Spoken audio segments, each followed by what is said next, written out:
저희 전도사님들 제 친구들과 함께 모이면은 교회 이야기를 많이 합니다. 대표적으로 두 가지를 가지고 이야기하는데, 첫 번째는 교회 사역 이야기를 하고, 두 번째는 찬양대 이야기를 합니다. 그러면은 각 친구들이, 제 친구 이 전도사님들이 이런 이야기 합니다. 우리 교회 찬양대가 진짜 잘한다, 우리 교회 찬양대 진짜 잘한다, 이런 말을 하는데, 제가 그걸 듣고 있으면서 혼자 속으로 생각합니다. 콧방귀 낍니다. 제일 교회 와봐야 되는데, 우리 교회 와서 한번 들어봐야 되는데. 찬양의 가사가 참 우리의 마음을 울리는 것 같습니다. 사랑하는 성도 여러분, 주님께서 우리와 함께 하신 줄 믿습니다. 두려워하지 말고 담대하게 이 세상을 살아가는 우리 모두가 되길 소망합니다. 이 수요일 저녁 우리 옆에 계신 성도님과 이렇게 인사하겠습니다. 안녕하세요, 저는 누구입니다. 인사하겠습니다. 안녕하세요, 저는 누구입니다. 악수도 하시면서 안녕하세요, 저는 한도현입니다. 고맙습니다. 자기의 이름을 밝히면서 이렇게 인사하는 방법이 부끄럽지만 인사하는 게 참 중요합니다. 우리가 서로를 알고, 서로의 이름을 알고, 그리고 서로를 위해 기도하는 공동체, 우리 울산제일교회가 그런 공동체가 되길 소망합니다. 제가 TV를 하나 보고 있는데, 그것은 백땡땡의 골목식당입니다. 다들 아시죠? 백 대표가 죽어가는 골목식당을 찾아가서 도와주는 내용입니다. 하지만 전문가인 그 백 대표는 식당 주인들에게 앞으로 잘 되기 위해서 앞으로 잘 될 방법과 솔루션을 그들에게 제시합니다. 그런데 그 식당 주인들이 참 고집이 셉니다. 그리고 자기의 이 자존심이 너무나도 강합니다. 그래서 처음에는 이 백 대표의 방법을 듣지 않고 그냥 한 귀로 듣고 한 귀로 흘리며 자기의 고집, 자기의 자존심만 앞세웁니다. 그래서 백 대표는 그들에게 이런 방법을 사용합니다.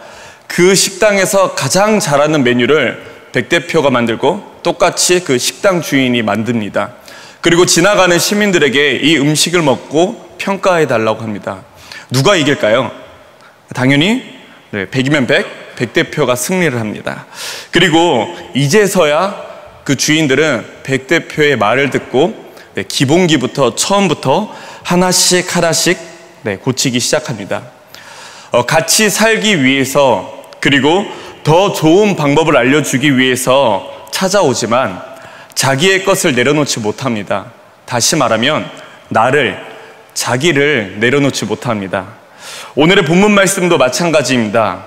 자기를 내려놓지 못하는 사람들에게, 자기를 부인하지 못하는 제자들에게 예수님께서는 어떤 말씀을 하셨는지 함께 보도록 하겠습니다. 오늘은 자기를 부인하고란 제목으로 하나님의 말씀을 나누고자 합니다.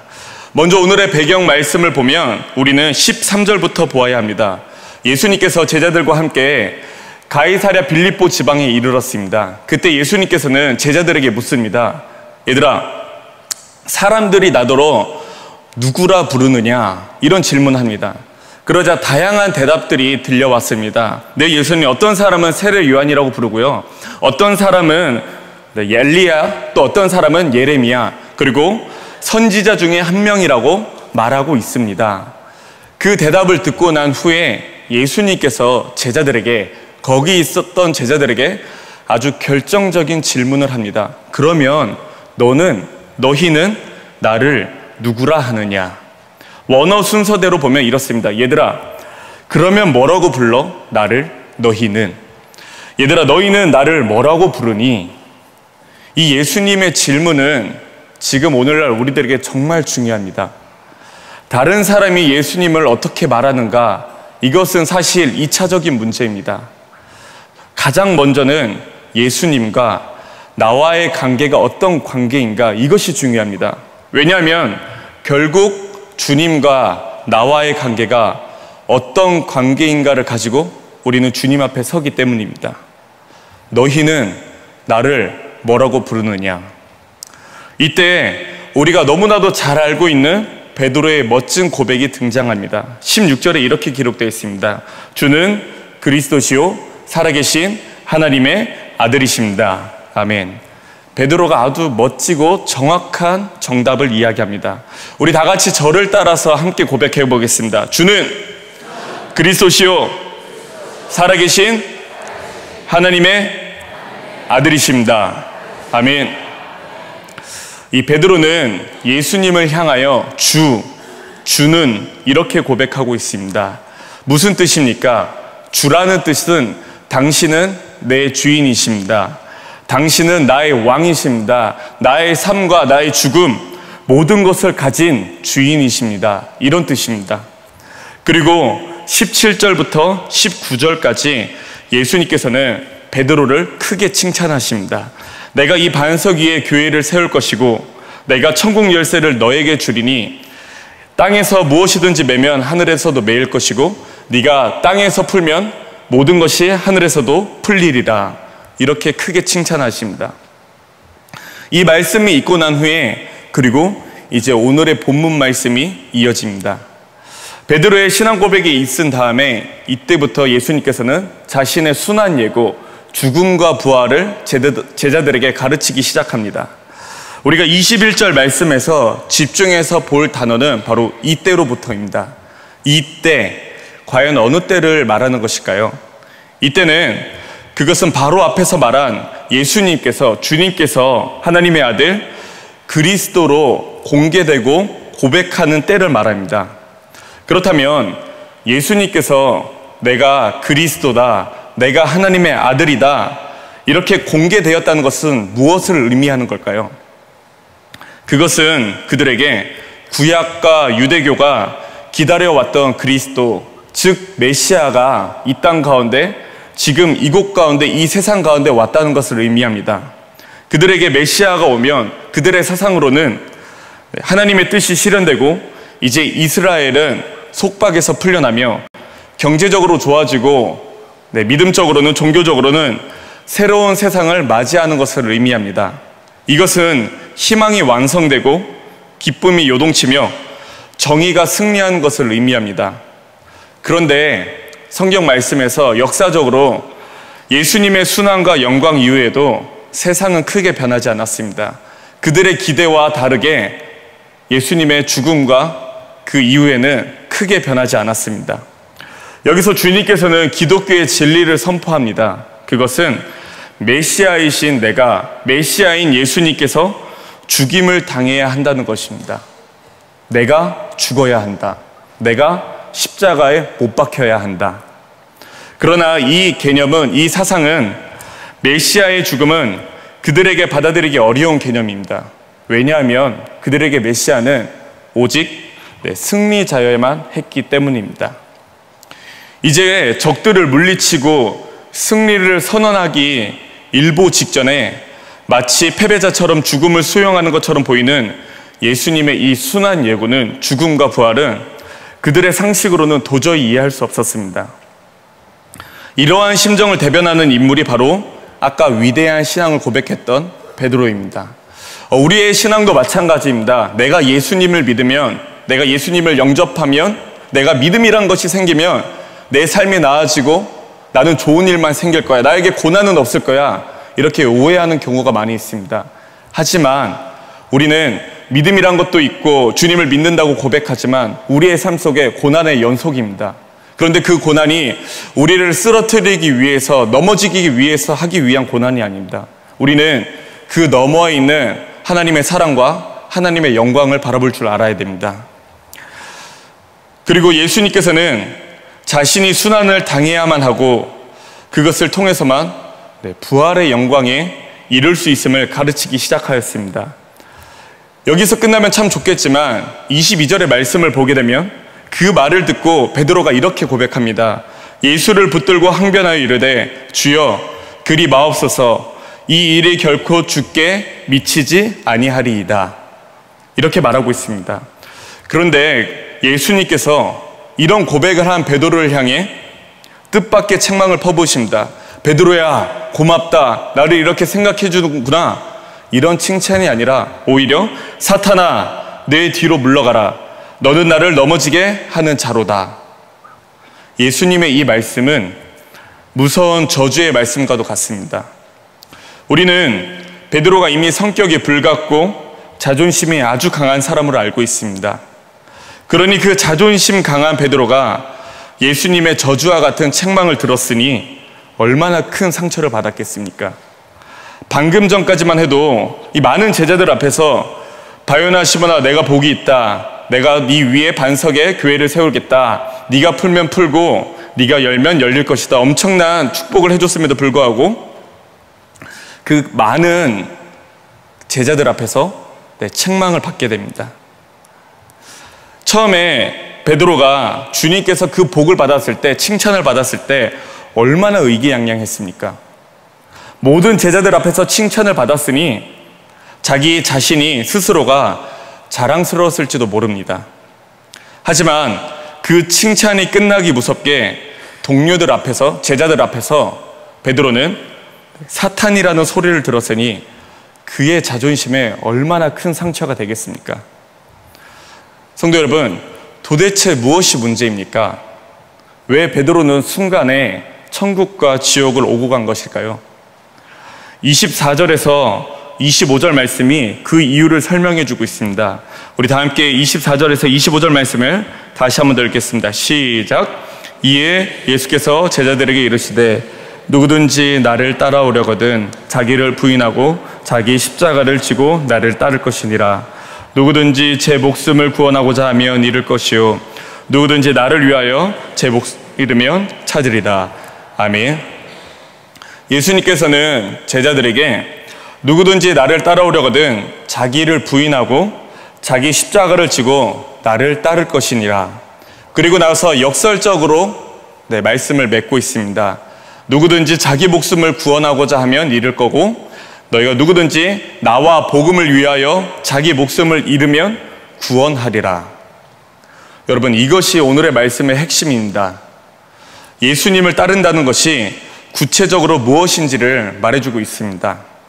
24절에서 예수님은 베드로를 책망하시고 후에 제자들에게 이렇게 말씀하십니다. 누구든지 나를 따라오려거든 자기를 부인하고 자기 십자가를 지고 나를 따르라. 마태는 이 말씀을 통해서 자기를 부인하지 않는 신앙, 이것이 얼마나 형편없는 것인지를, 그리고 얼마나 무서운 짓을 벌일 수 있는 짓을 우리들에게 말해주고 있습니다. 사랑하는 성도 여러분, 오늘 이 말씀이, 예수님의 이 가르침이 베드로의 신앙이 무엇이 문제였는지 점검해보고 우리의 신앙은 과연 베드로와 같은 문제가 없는지 살펴보길 바랍니다. 그러기 위해서는 우리는 22절 말씀을 다시 한 번 더 볼 필요가 있습니다.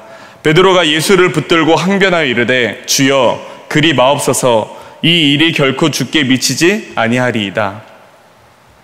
이 말씀이, 이 베드로의 고백이 과연 사탄이라고 저주할 정도로 심각한 말입니까?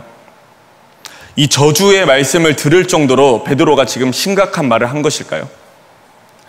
성경에는 부드럽게 표현되어 있지만 실제로는 그렇지 못합니다. 여기서 말씀 중에 항변하다, 이 말의 원어는 에티피만입니다. 이 말은 책망하다 그리고 꾸짖다라는 의미를 가지고 있습니다. 즉 어리석고 나약한 인간이 하나님의 계획을 가지고 책망하고 꾸짖었다는 것입니다.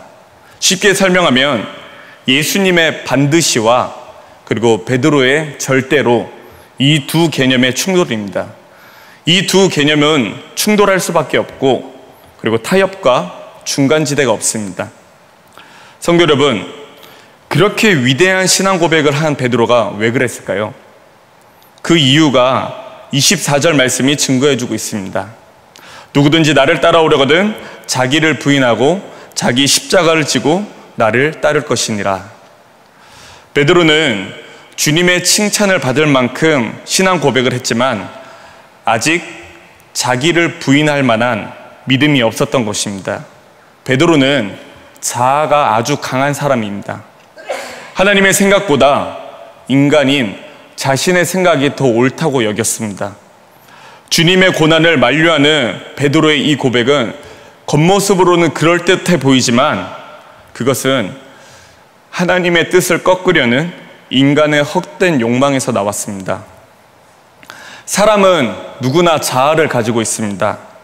즉, 자기가 자기 삶의 주인이 되어 살아갑니다. 주님을 그저 자신이 계획하고 꿈꾸는 삶의 도우미 정도로 생각하는 사람들이 있습니다. 이것이 우리의 자아입니다. 나는 그렇지 않다고 부정하지만 우리는 무의식 중에 주님을 그렇게 만들어버립니다. 베드로의 자아는 자신의 신앙 고백과 하나가 되지 못했습니다. 옛말에 몸과 마음이 따로 논다는 말이 있습니다. 베드로의 자아와 그가 고백한 신앙이 따로 놀았습니다. 그의 고백은 위대했지만 다른 사람이 보기에 그의 고백은 멋있었지만 그의 자아는 그것을 따라가지 못했습니다. 온전히 자기를 부인하지 못한 채 오히려 자기 숨어있던 자아가 튀어나와 버렸습니다. 예수님께서 말씀하십니다. 누구든지 나를 따라오려거든 자기를 부인하고. 바른 신앙은, 올바른 신앙은 하나님 앞에서 자신을 부인하는 것으로 시작됩니다. 자기 부인이란 내 삶의 주인이 내가 아닙니다. 자신의 잘못된 자아, 거짓된 자아를 먼저 주님 앞에서 내려놓을 줄 알아야 합니다. 하지만 사람의 자아는, 인간의 자아는 그렇게 쉽게 내려놓지 못합니다. 그리고 쉽게 변하지도 않습니다. 죄에 붙들린 사람의 자아가 이것을 부인한다는 것 정말 쉽지 않은 일입니다. 내가 매일 기도하지만 내가 매일 기도할 때 주님, 다시는 죄를 짓지 않겠습니다. 이렇게 고백하지만 또 죄를 짓는 것이 바로 우리의 본성이며 우리의 자아입니다. 베드로 역시 마찬가지입니다. 그토록 호되게 책망을 당했으면 뭔가 좀 달라질 줄 알았습니다. 그러나 베드로 역시 우리와 성정이 다르지 않는 죄인에 불과했습니다. 베드로는 변하지 않았습니다. 마태복음 26장에는 예수님께서 제자들과 마지막 식사를 하신 후에 대화하는 장면이 나옵니다. 이때 예수님께서는 제자들에게 오늘 밤 너희가 다 나를 버릴 것이다 이렇게 말씀하십니다. 그때 베드로가 어떻게 대답합니까? 33절을 보면 베드로가 대답하여 이르되 모두 주를 버릴지라도 나는 결코 버리지 않겠나이다. 이렇게 큰 소리 치는 것을 볼 수 있습니다. 이 또한 멋있어 보이지만 은혜 넘치는 고백이지만 여전히 자아가 깨지지 않았음을 우리는 알 수 있습니다. 그리고 35절에 베드로는 장담합니다. 내가 주와 함께 죽을지언정 주를 부인하지 않겠나이다. 이 얼마나 멋있고 은혜가 넘치는 고백입니까? 그런데 그 후에 베드로의 행동이 어땠습니까? 그는 모든 사람들 앞에서 예수님을 부인합니다. 한 번으로 부족해서 3번이나 부인합니다.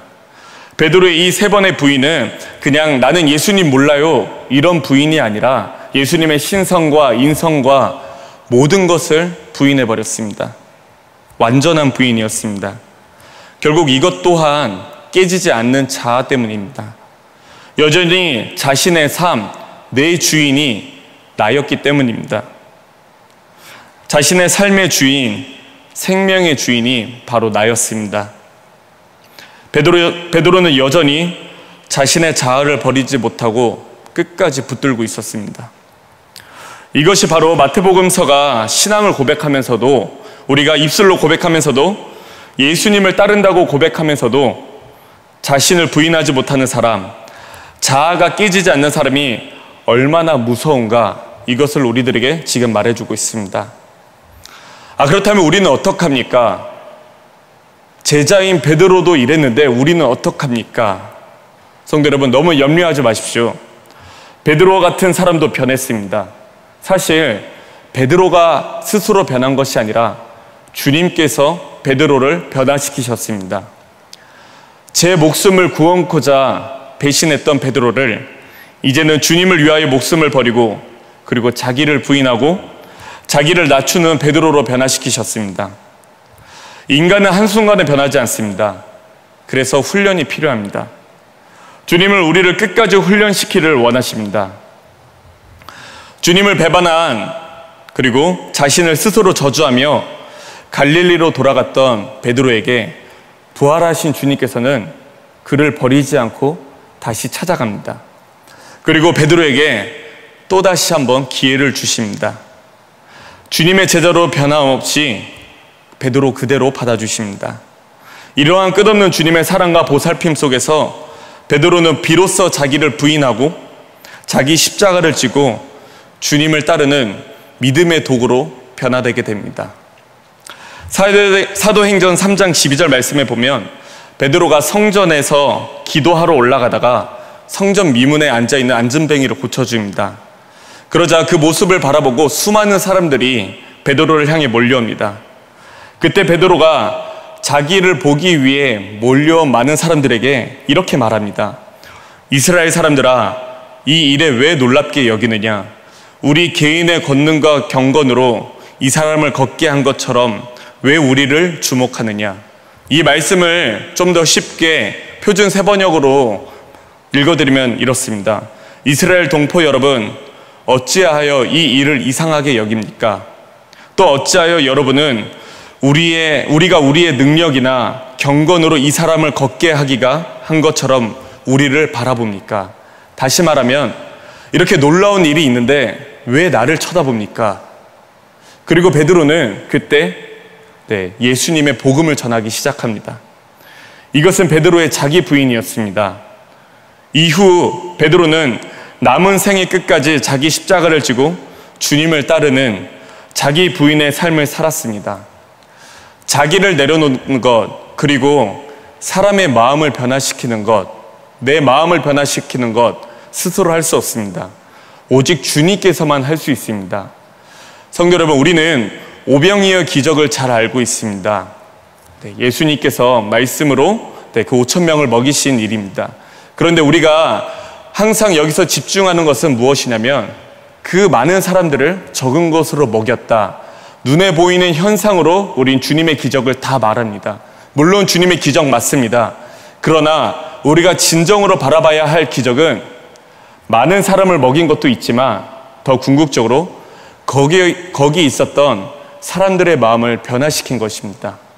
우리가 눈에 보이는 것에만 집중하는 것이 아니라 눈에 보이는 것만으로 주님의 기적을 다 말하는 것이 아니라 진정한 주님의 기적은 거기 있었던 사람들의 마음, 우리의 마음을 변화시킨 것입니다. 우리 역시 베드로와 같이 고민 가운데 있을 때가 많이 있습니다. 우리가 주님 앞에서 늘 고백하지만 여전히 우리의 자아가 너무 강해 베드로와 같이 실패할 때가 많이 있습니다. 우리가 주님 앞에 입술로 고백하지만 여전히 우리의 삶을 돌아보았을 때 베드로와 같이 자아가 강할 때가 많이 있습니다. 그때마다 후회하고 돌이켜 결단해 보지만 어느 순간 또다시 주님의 뜻과 다르게 우리의 자아에 붙들려 있을 때가 얼마나 많이 있습니까? 사랑하는 성도 여러분, 그럼에도 주님을 향한 믿음의 고백을 멈추지 않으시길 바랍니다. 그리고 주님 앞에서 우리의 자아가 깨어지기를 기도하기 소망합니다. 여전히 자아를 내려놓지 못하는 나, 여전히 자아를 부정하지 못하는 나임에도 불구하고 하나님께서는 끝까지 우리를 버리지 아니하시고 붙들어 주시기를 간구하기 소망합니다. 사랑하는 성도 여러분, 주님께서는 날마다 우리와 함께 하십니다. 저 멀리 계시는 주님이 아니라 날마다 우리의 기도에 응답하시고 우리의 기도와 함께 하실 줄 믿습니다. 그런 주님을 믿으며 주님, 나의 자아를 깨트려 주시옵소서. 하나님, 오직 주님만 의지하며 나가는 내가 되게 하여 주시옵소서. 이런 고백이 되길 소망합니다. 주님께서는 베드로를 붙드셨던 것처럼 분명히 우리 울산제일교회를 붙들어 주실 줄 믿습니다. 이러한 주님의 은혜가 울산제일교회 모든 성도님들에게 임하여 진정 자아를 부인하고 거듭된 자가 되어 주님의 참된 제자가 되어 주님의 나라를 이루는 우리 모두가 되길 소망합니다.